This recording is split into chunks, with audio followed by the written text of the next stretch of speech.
اعوذ باللہ من الشیطان الرجیم بسم اللہ الرحمن الرحیم۔ پیارے دوستو، جب سے یہ انسان اس زمین میں سیارے میں جب سے اس نے قدم رکھا ہے تو اس کے ذہن میں ہمیشہ ایک ہی سوال آتا ہے۔ یہ ایک ہی سوال کو جنم دیا جا رہا ہے۔ وہ کون سا سوال ہے؟ میں کون ہوں؟ میری ابتدا کیا ہے؟ میری انتہا کیا ہے؟ میری حقیقت کیا ہے؟ میری پہچان کیا ہے؟ اگر مجھے تخلیق کرنے والا خالق ہے کوئی تو وہ کون ہے؟ اس کی پہچان کیا ہے؟ میرا مقصد حیات کیا ہے؟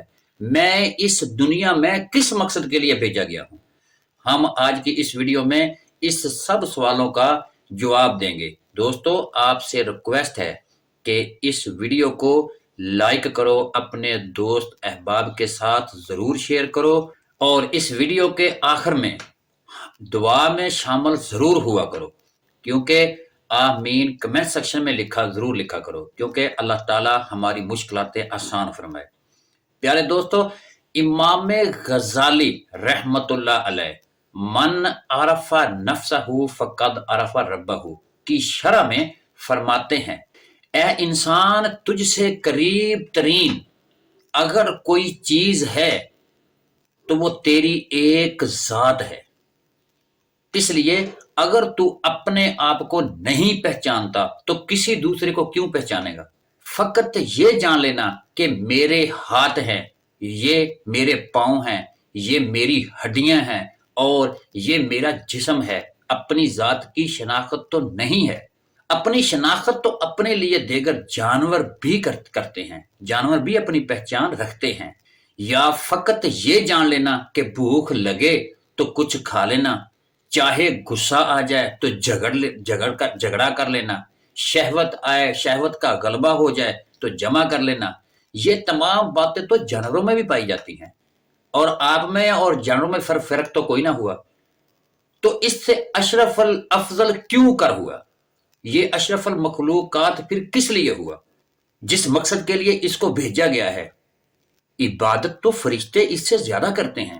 وہ جھوٹ بھی نہیں بولتے، وہ فریب بھی نہیں کرتے، وہ چکر بھی نہیں دیتے، وہ کسی کا حق بھی نہیں کھاتے، لیکن یہ جو پوری صفتیں ہیں یہ فرشتوں میں ڈالی جاتی ہیں، فرشتوں میں ہیں، لیکن انسان میں اس کے مترادف کوئی بھی چیز نہیں ہے۔ یہ جھوٹ بولتا ہے، فریاد کرتا ہے، یہ طرح طرح کی باتیں کرتا ہے، لیکن یہ پھر بھی یہ اشرف المخلوقات ہے۔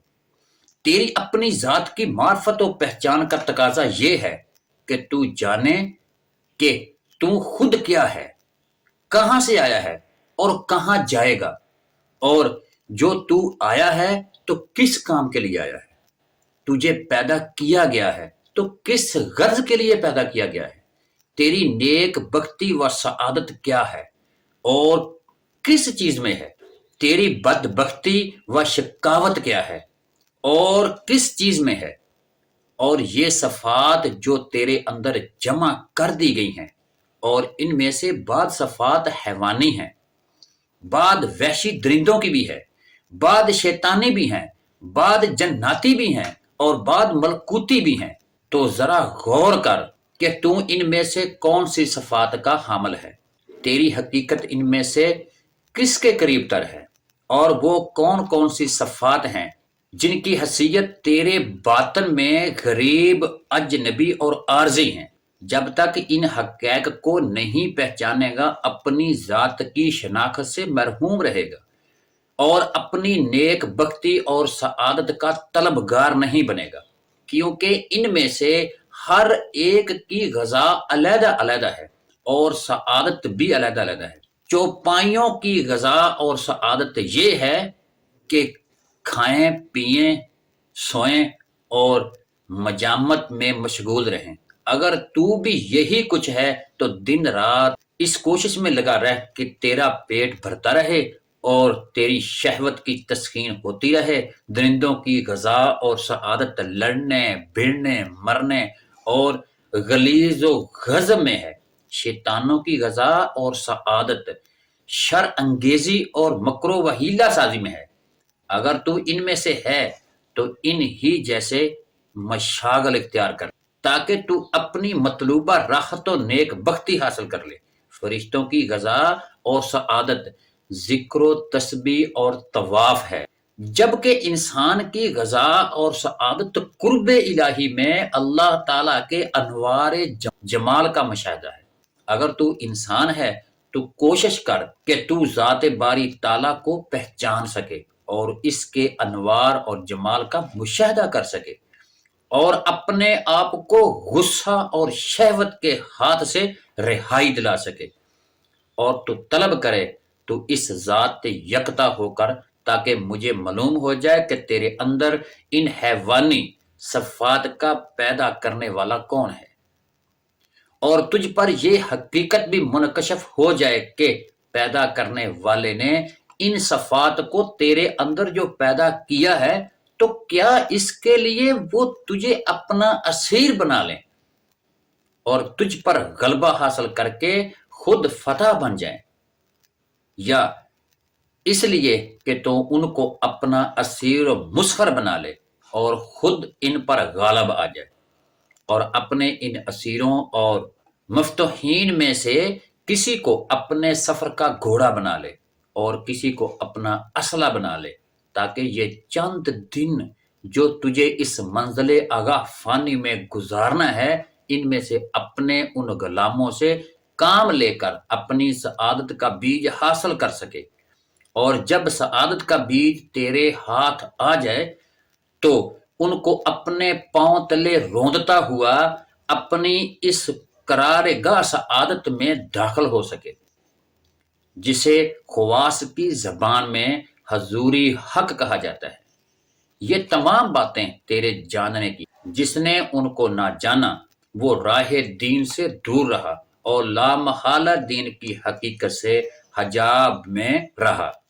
شیخ اکبر محی الدین ابن عربی رحمۃ اللہ علیہ فرماتے ہیں، اے طالب تو پہچان اپنی ذات کو، اور کون ہے تو اور کیا ہے، حقیقت تیری کیا ہے، تیری نسبت حق تعالیٰ کی طرف، اور کس وجہ سے تو حق ہے اور کس وجہ سے تو عالم جہان ہے۔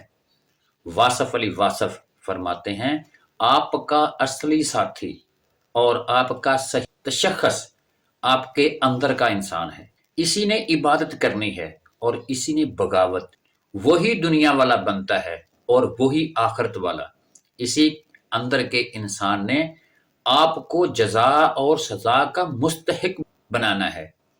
فیصلہ آپ کے ہاتھ میں ہے، آپ کا باطن ہی آپ کا بہترین دوست ہے اور وہی بدترین دشمن۔ آپ خود ہی اپنے لیے دشواری سفر ہو اور خود ہی شادابی منزل، باطن محفوظ کو ظاہر بھی محفوظ ہوگا۔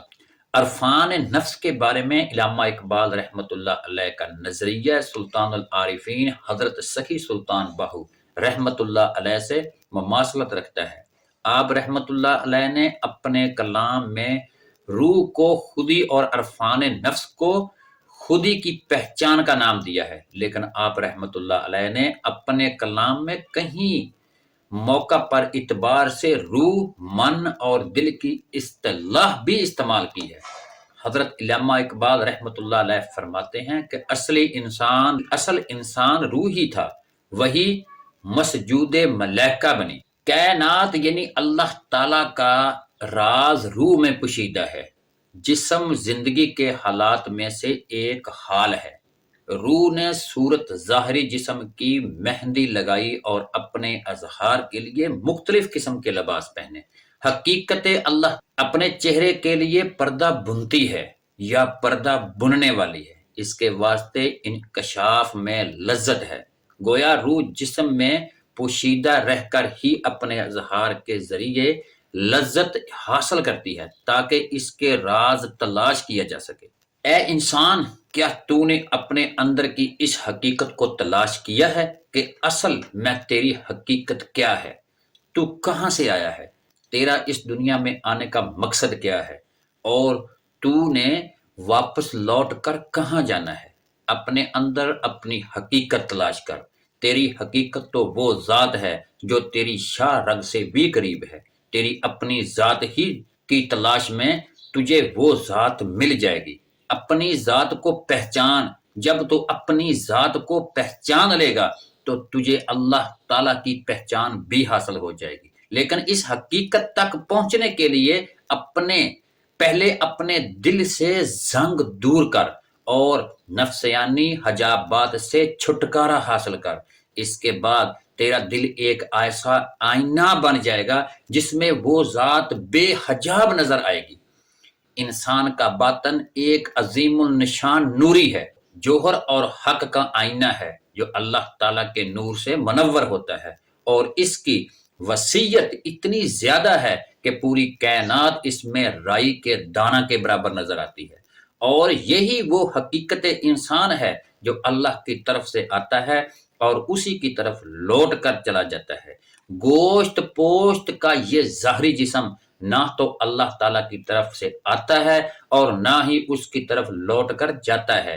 یہ اسی دنیا میں پیدا ہوتا ہے، یہی ختم ہوتا ہے، یہی دفن ہوتا اور یہی فنا ہو جاتا ہے۔ اپنے باطن کو بیدار کر، کیونکہ وہی اصلی انسان ہے۔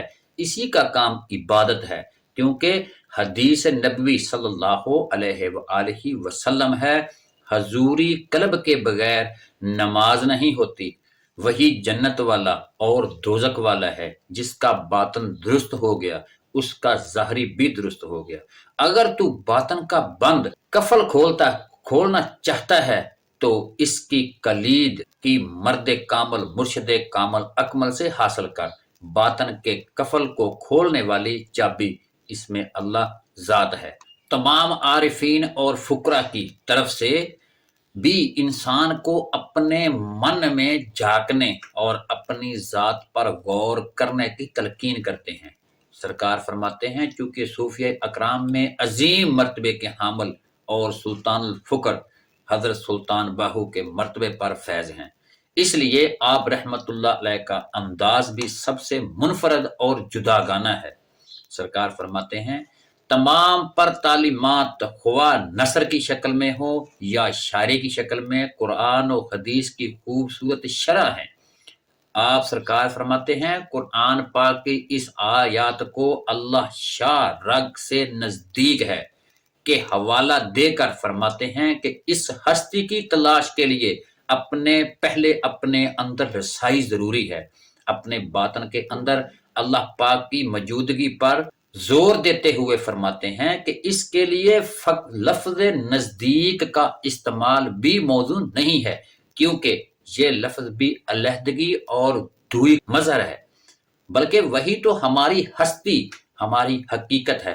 آپ فرماتے ہیں قرب حق نزدیک من جبل الورید، تو جمالش راہ نہ بیتی بے نظیر۔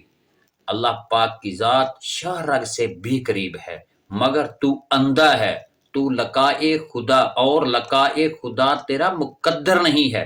سرکار فرماتے ہیں من عرف نفسہ فقد عرف ربہ کی شرح میں فرماتے ہیں جان لے دوستو کہ نفس امارہ کی قوت و گناہ و بلکہ یوں کہتے ہیں کہ نفس امارہ کا تو پیشہ ہی گناہ ہے۔ اگر آدمی رات دن نماز روزہ جیسی عبادات و بندگی میں مشغول رہے اور ہمیشہ رہے تو اس کے باوجود بھی نفس امارہ گناہ سے باز نہیں آتا۔ اس کی تو خصلیت ہی گمراہی ہے۔ آدمی چاہے رات دن مسائل فقہ کے مطالعہ میں مشغول رہے یا ریاضت تقوی تلاوت قرآن پاک اور حدیث کے مطالعے میں مصروف رہے، نفس امارہ گناہوں سے باز نہیں آتا۔ اس کا یارانہ نفس و شیاطین سے ہے۔ آدمی چاہے خانہ کعبہ کا طواف حج بھی کرتا رہے یا میدان جنگ میں جہاد و قتال کرتا رہے یا ذکر و فکر مراقبہ محاسوب بھی کرتا رہے، اس مراتبے تک پہنچ بھی جائے تب بھی نفس امارہ گناہوں سے باز نہیں آتا، بلکہ ہر وقت گناہوں کی طرف مائل رہتا ہے کہ اس کی نظر ہمیشہ مردار گناہ پر لگی رہتی ہے۔ لیکن جب تصور اس میں اللہ ذات سے اس کے دل میں قرب و وصال الہی کی تجلیات کا شعلہ بھڑکتا ہے تو وہ وحدانیت نور حضوری کے دریا میں غرق ہو کر عارف باللہ فنا فی اللہ کی انتہائی مقام پر پہنچ جاتا ہے۔ اس مقام پر نفس امارہ